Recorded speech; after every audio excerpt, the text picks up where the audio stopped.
Johnny, every time we film one of these videos lately, it feels like I'm starting it off the same way, where I do the normal welcome back to but then I've been getting to include lately the very special episode part of the intro because I keep saying welcome back to a very special episode. We have another very special episode today.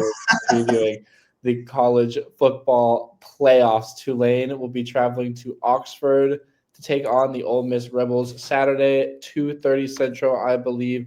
I will be there for Fear the Wave. I'm looking forward to it. First college football playoff game in both Tulane and Ole Miss history. It should be exciting. Thanks for joining me, Johnny. How you doing? I'm great. Thanks for having me. It was great doing the episode a couple weeks ago. It was great doing the episode to start the season with Isaac. So pumped to be here. Even more pumped that we're playing in a college football playoff game. Like, just how incredible is that? There are a lot of Tulane fans who I know who have been fans longer than I have even been alive. So I can only imagine how incredible it feels for them. And, it won't be easy. But I'm glad that you said you'll probably be there. I unfortunately won't be able to be there, but I will be ready to go. So thanks for having me. Excited to discuss Ole Miss, Tulane, and potential keys to victory. Yeah, absolutely. I think one of the things that's on a lot of Tulane fans' minds right now, and really college football fans in general, is why should we expect this matchup to be different than it was earlier this season? Earlier this year, Tulane traveled to Ole Miss, to Oxford, and lost 45-10. It was a pretty bad showing by the way. I think anyone from inside the building at Tulane would tell you that as well. But I don't believe that performance was reflective of how this team can perform on their best day. What do you think, Johnny? The beautiful thing about college football, in my opinion, is that a team in week 4 can be very different than a team in week 15, week 16. So what we saw in week 4 is very different than what we're seeing now. Jake Retzlaff was a baby. He just got into the building. He was 5 for 17 throwing the game for like 52 yards. He was not good, but also he was still learning the playbook. He was going up against an SEC defense, Pete Golding, who's now the head coach there, who's a very good coach, who's a very good recruiter. This was his first real SEC test, Jake Retzlaff, even dating back to his BYU days. I think it's going to look a lot different this time. It's going to be a tall task, of course. There is a talent gap. That is not unfair for me to say, in my opinion. There is a statistical mismatch on offense. Like, you're going against Chambliss, who's been awesome, and he took over in week 3. He's, of course, the transfer from Ferris State. He's got over 3,000 yards, 18 touchdowns, only 3 picks. He had like a surgical performance in the Egg Bowl a couple weeks ago. So it was tough to contain. I think our defense and our secondary is much improved since then, especially our defensive line, which has turned out to be one of the best in the conference this year. We were not able to maintain the edges as he was able to scramble. He had over 100, maybe over 150 rushing yards. Don't quote me on that, but I know over 100 rushing yards on the ground. He was able to escape. He was able to thread the needle against us. I'm not saying that this is something that Tulane is going to stop and completely shut down. He is still very uber talented, and it is an uber talented offense. But there have been improvements, especially on the defensive end, that give me more confidence that we won't lose by 35. What do you see? I look at this matchup and I see a lot of reasons for optimism.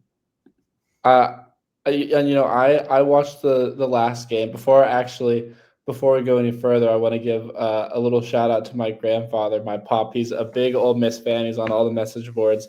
So Ole Miss has beaten Tulane a couple times in my time here, and it would really be nice to take one back on the scoreboard to make Christmas a little more bearable. That could be a long one if Tulane doesn't play their best football this game. But I think I have 5 main reasons I think that Tulane fans could be optimistic actually going into this matchup against Ole Miss. If you would like to hear them, please. I'm all ears. So you talked a little bit about how Tulane faced a new quarterback the last time they traveled to Oxford.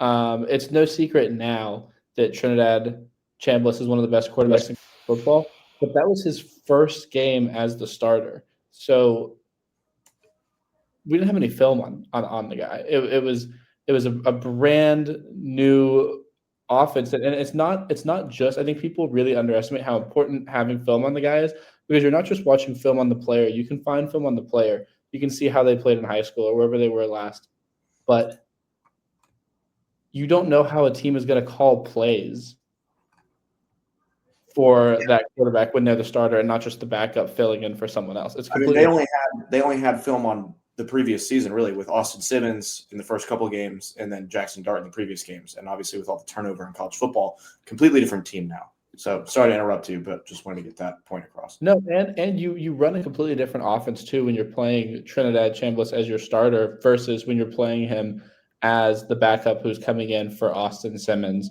um, until he's healthy again.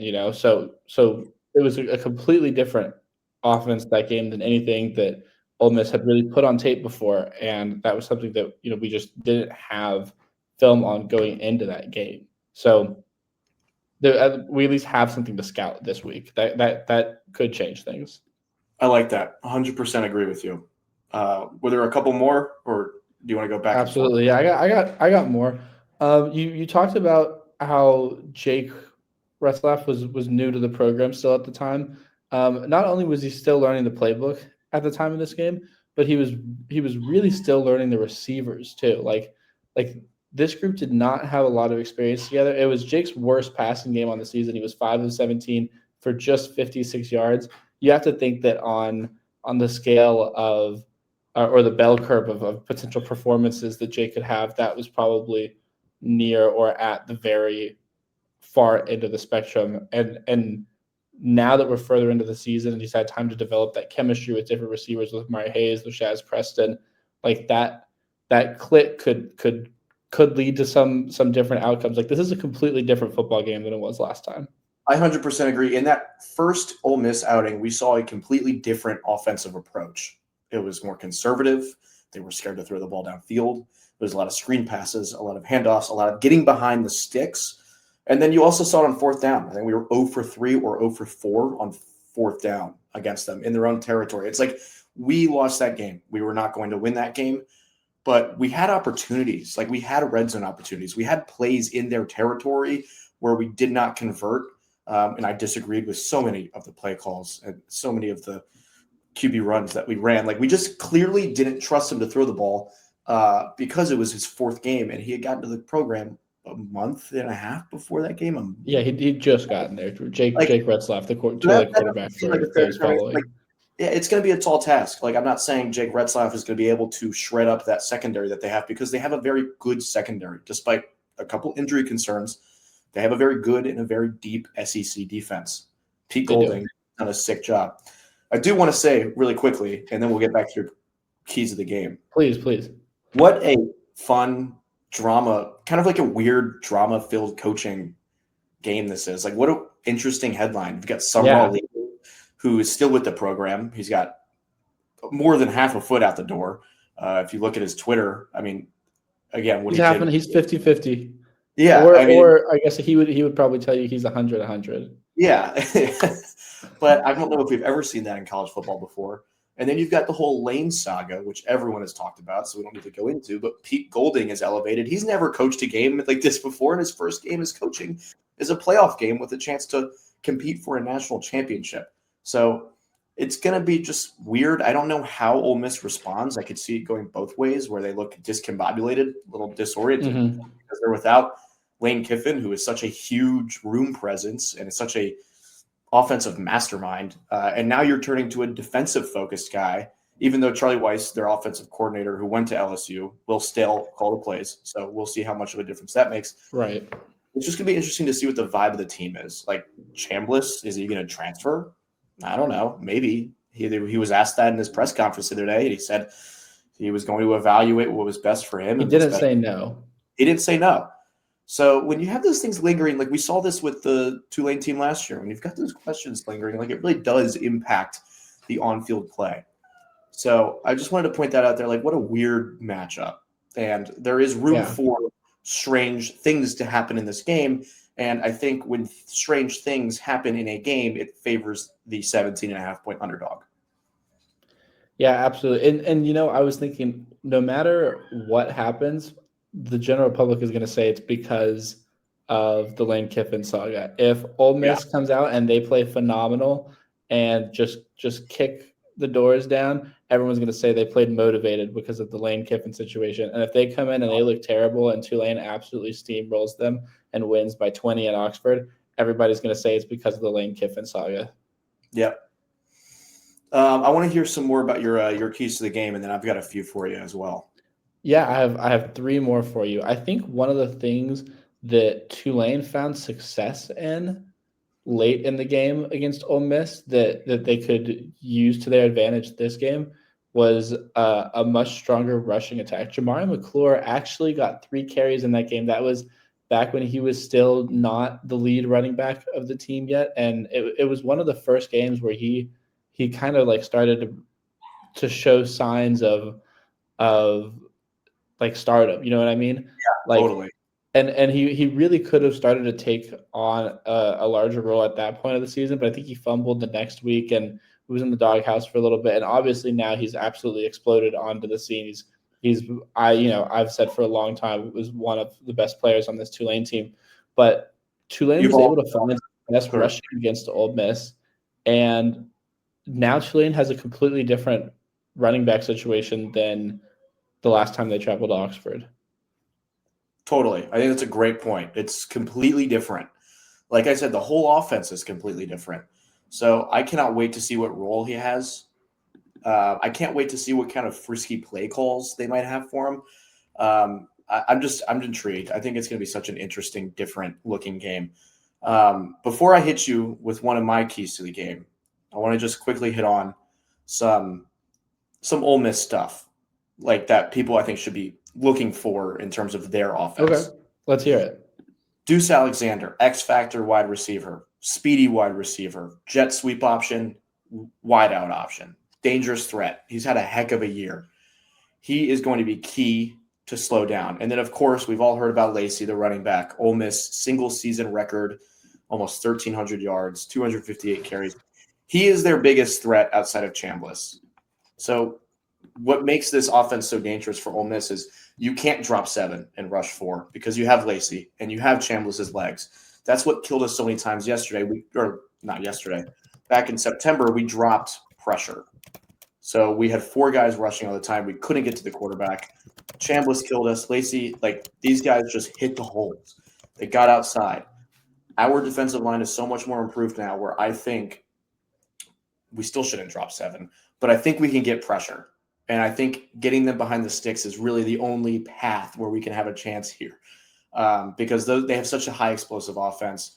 Chambliss has been so good. He's been so fun to watch. He's such just like a classic college quarterback that can beat you both ways. And I just don't see a way that Tulane is going to win the yardage battle against these guys. That's not to say I don't think we can have a chance to win the game. But if you want to win the game, you need to win the turnover. You need to win the field positioning battle. You're not going to slow these guys down effectively. I mean, you can try, but it's so high explosive that you need to win the turnover battle. You need to win a special teams play here and there. That leads into one of my keys of the game, but I'll let you go ahead and wrap up some of those. I just wanted to talk a little bit about some of their X factors. Yeah, no, that's great insight. I have one more reason for optimism, and then I have 2 keys to the game as well. So we can get into our keys to the game after my last reason for optimism. I like that segment, reasons for optimism. What a good segment. Who doesn't love a reason for optimism? Our offensive line is healthy. We were really down 2 offensive linemen last time we played Ole Miss because Shadre Hurst had to shift over from guard to tackle. He is one of the best offensive linemen in college football, but Shadre will tell you himself that he's not a tackle. He plays guard. And so when you're forced to move him out to tackle like we did last time we played Ole Miss, you're not only down a starting tackle, but you're losing having Shadre Hurst at guard, which is one of the biggest advantages this offense has. And so getting that group back together healthy, like they have been for some time now at this point, it just changes how productive the ceiling of this offense is.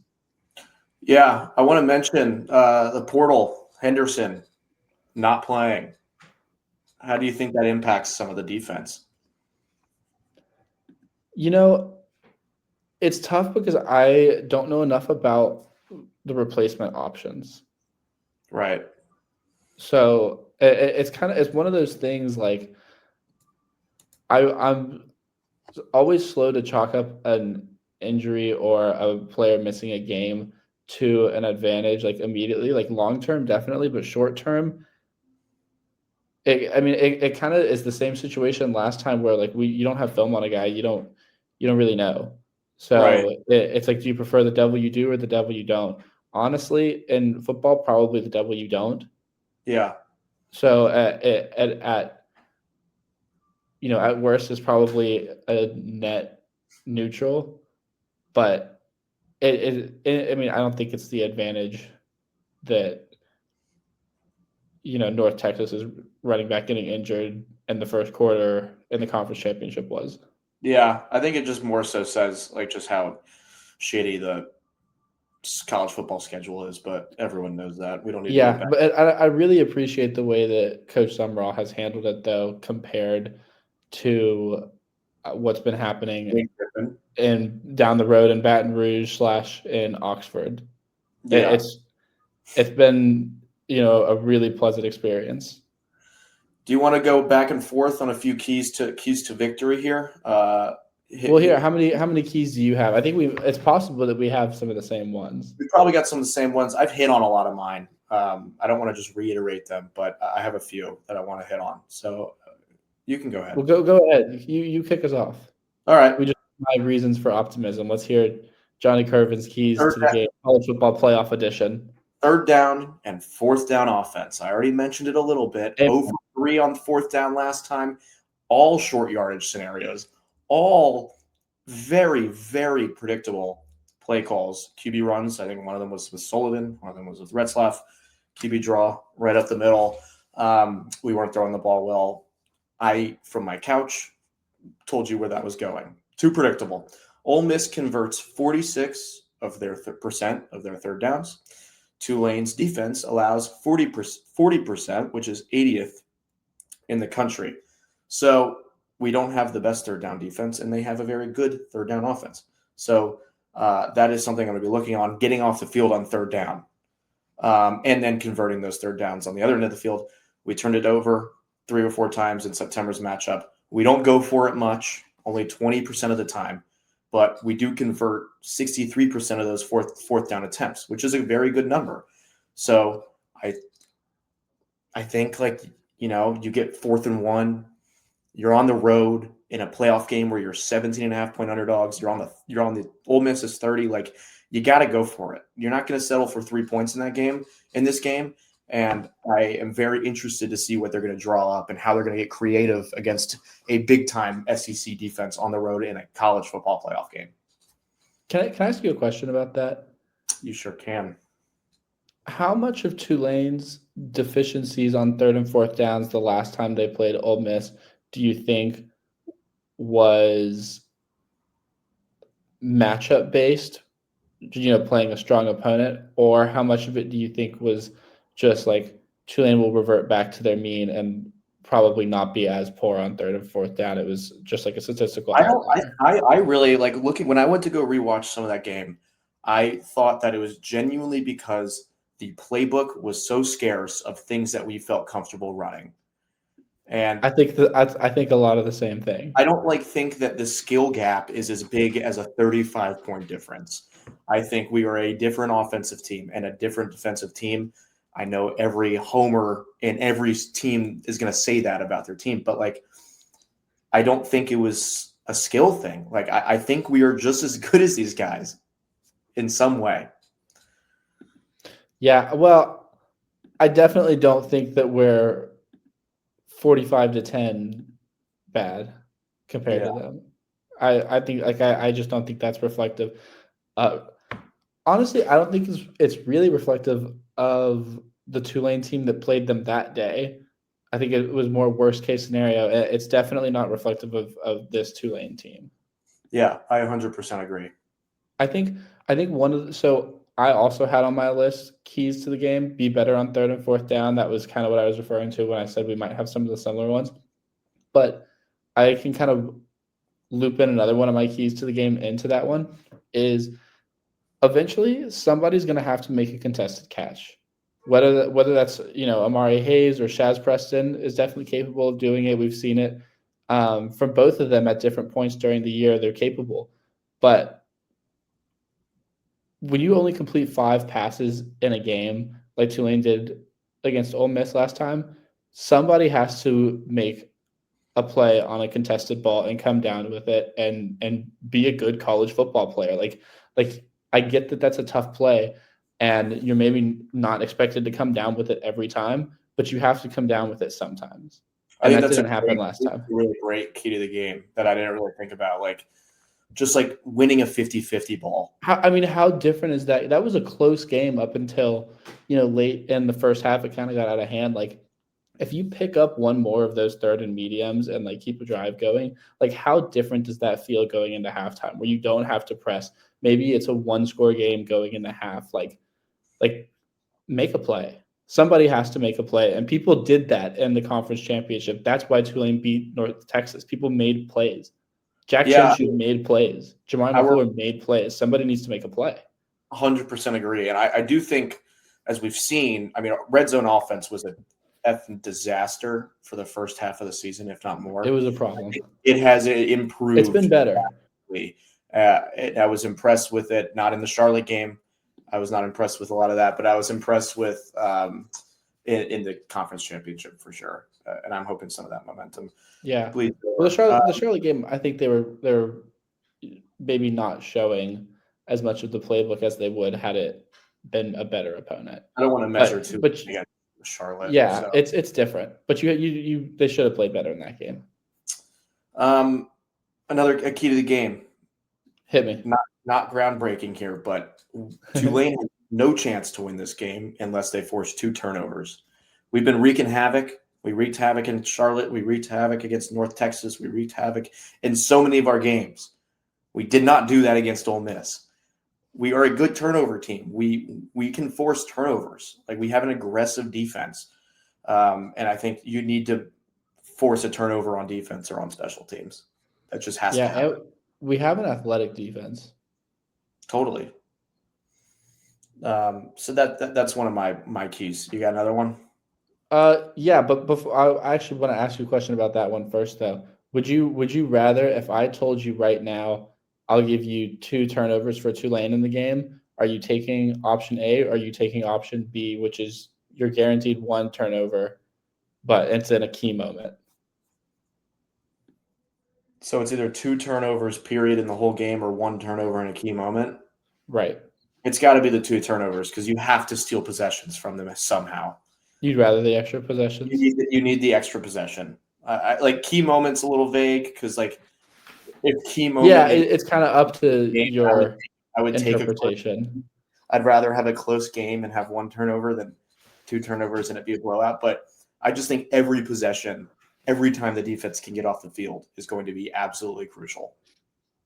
Yeah, every play is huge. I have, so my last more key is I don't remember the exact numbers. I should have got them. But there was like a long streak at the beginning of the game last time where Jake Retzlaff didn't complete a pass. You have to get something easy and you have to do that early and get the team in more of a rhythm. It took way too long last time. And like this isn't like breaking news as much as it is like a refresher, I guess, for those who haven't caught up with Ole Miss since then or watched that game. But for those that don't remember, Tulane was really sluggish to start offensively. And it got to the point, like, how many times have you seen a screen from Tulane this year or something? Like get Jake Retzlaff something easy. Let him get going. Totally. I 100% agree. It's got to start with some quick hitters. Offense has to start. You got to get McClure involved. You got to get Shaz on a slant. You got to get Shaz on a screen. Like, just get people involved in easy ways. Get Shaz the ball early. And getting in 3rd and long is a death penalty against an SEC team on the road. So that can't happen.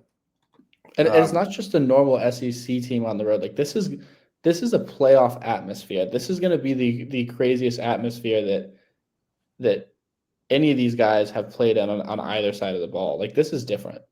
This is really special. This is an amazing time to be a college football fan and especially a Tulane football fan. Totally. One other thing I want to say, I know we just said you got to do quick hitters, screen passes, slants. Yes. So this might seem a little bit Get the ball out. But that's a good front seven. It's a good front seven. One of the other things, like get the ball quick, but you can't be scared to throw the ball downfield. A conservative mindset is not going to win you a playoff game on the road. We were way too conservative last time. We were way too limited in the playbook.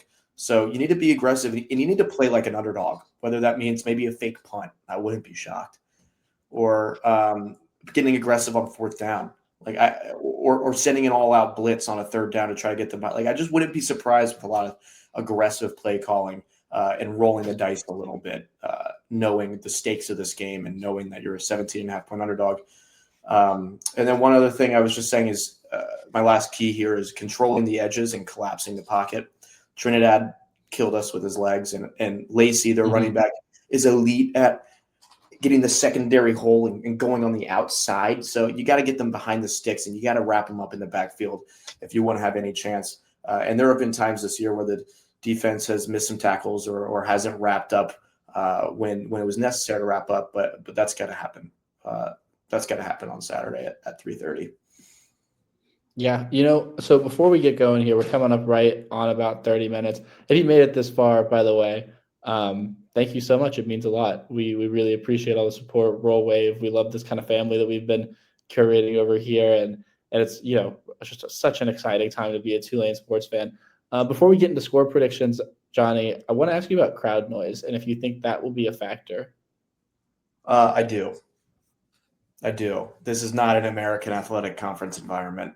I do think it'll be a factor. I didn't grow up playing football, so I can't tell you what it's like to be a quarterback in one of those environments. But I do think it's going to play a factor, and I do think that limiting penalties, limiting pre-snap penalties is all going to be a part of a winning formula. I've always said that the dumbest penalty in all of sports is a false start because the snap count. So it's to me like failing the test when you have the answer key. But the exception I will say is maybe on a tough road environment where you can't hear it. Yeah. I want to hear your prediction for the game. And then I also just want to quickly hit predictions. You don't have to give score predictions, but predictions for the other first round game. Who wins? Oh, yeah, I'd love to. That's a lot of fun, actually. Good call. So for Tulane, Ole Miss, I think it's definitely Tulane's toughest matchup of the season. It is probably a better Ole Miss team than what Tulane faced last time they played Ole Miss as well. With that said, it's also a better Tulane team, so it's like who improved more is kind of the game you're playing, which is always a tough game. It's Tulane's first ever college football playoff game. I'm super excited about it, and I just have a feeling. Maybe it's Christmas time. You know what it is? Maybe it's like just walking around and seeing the lights. You get a little like glimmer in your eyes. I told you this 2 weeks ago before we were playing Northwestern. I just feel like this team is so much better than what they were at the beginning of the season. I don't know that I've seen a Tulane team improve over the course of a season as much as this team has in my time covering since the Cotton Bowl. So I'm going to take Tulane to win. You have to be much better on offense and you have to create turnovers, but I'm going to take Tulane to win 38-34. I love that. And save the college football playoffs for G5 football. 100%. I think anyone who doesn't think that the G5 belongs here is anti-college football. We'll record a whole nother video on that. Well, I can talk about that for hours because the people who cover college football don't like college football. It's crazy. It's crazy, but I would ignore if I saw a tweet about this, and I wish I could give the person credit because I don't remember, but it was a picture of Campus Connections. Dave from Campus Connections is a good friend of the show, and they're just swamped right now with stuff like like the type of stuff that you like most of these schools don't ever get to see. It's so special. I could also go on about it for hours, but we'll save that for another video. It's But what it's all shout out about. Campus Connection, shout out Dave, good friend of the show. Go get some Tulane gear for the college football playoffs. Johnny, who's Prediction. winning? I got tweeted at a couple times saying when I gave my UNT prediction that we're going to lose. I was gonna say you're 0-1 picking against Tulane, 0-1, to my but- knowledge. But I think I got to stay consistent here. Oh with no. I think it's closer. Okay. And covers the 17 points pretty easily. I think we lose by 10. Okay. It's close until Put the some fourth. numbers on it. I think it's 31-21 Ole Miss. I don't think we see Durkin. I think Summerall and Craddock call an aggressive game. They know it's field goals won't win in this game. We score 3 touchdowns. It's a 1-possession game in the fourth quarter. They make it 10. Nothing happens from there. I think we cover. We play them well. And my biggest fear is that we get blown out alongside James Madison because the discourse online about G5, not to bring it back to that, will be insufferable. So I do think we keep it close. And I do think there, of course, will still be people saying that Notre Dame should have been in and we don't have room for these group of 5 schools. If Notre Dame wants to be in, they should join the conference. Cry me a river. 100% agree. But I don't think that I think Tulane will play them hard enough where people will, in their minds, think that, okay, the talent gap isn't crazy. This team should have a chance. It's really not. Oklahoma, Alabama, Friday night, ABC primetime. Who do you got? I'll never pick Oklahoma. Give me Alabama. That John Mateer is not good when he plays good teams. Yeah, that's actually honestly what I've seen from Alabama. That's kind of the Lincoln Riley special. Not a good team, so I'm going Oklahoma. I don't really think Alabama's not a good team. But when the last couple of weeks struggling in the Iron Bowl, getting their ass kicked in the SEC championship, they just lost to Oklahoma, who has no offensive game at all. I mean, I can't believe how bad Oklahoma's offense is. It's terrible. So I'm going to go Oklahoma. I think it'll be close, and I think it'll be fun. But we haven't seen a road team really even compete in the college football playoff yet. I just think this environment is too hard to win in. Night game, Friday night, I don't see it. A&M Miami, another great one. I was about to say, we'll wait till you hear who I pick in this game then. Miami. Yeah, I'm never going to pick Texas A&M. I will never pick Texas A&M.